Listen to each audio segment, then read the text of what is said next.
Hello, Achal, let's read the question. The question says two coil A and B are separated by a certain distance.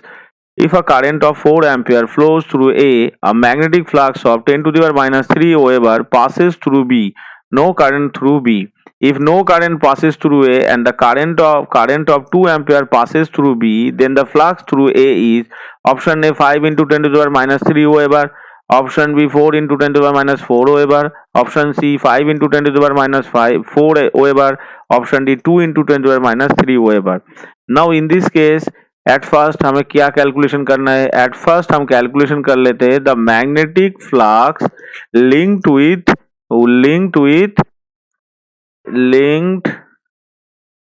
With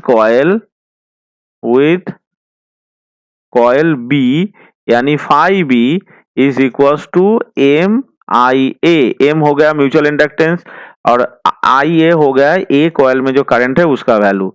तो यहाँ से जो mutual inductance का value निकल के आएगा वो आ जाएगा 5b बाई आई ए यानी 10 टू दी पावर माइनस 3/4 और इसका यूनिट आएगा Henry.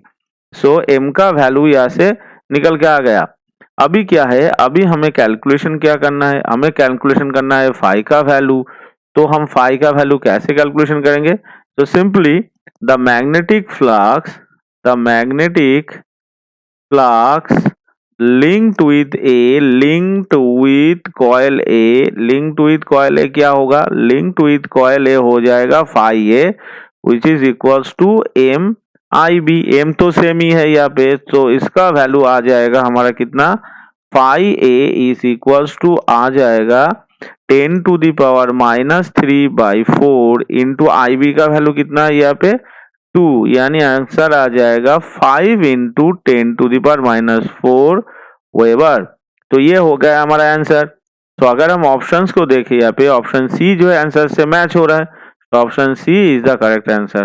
Hope you all understood it well. Best of luck. Thank you.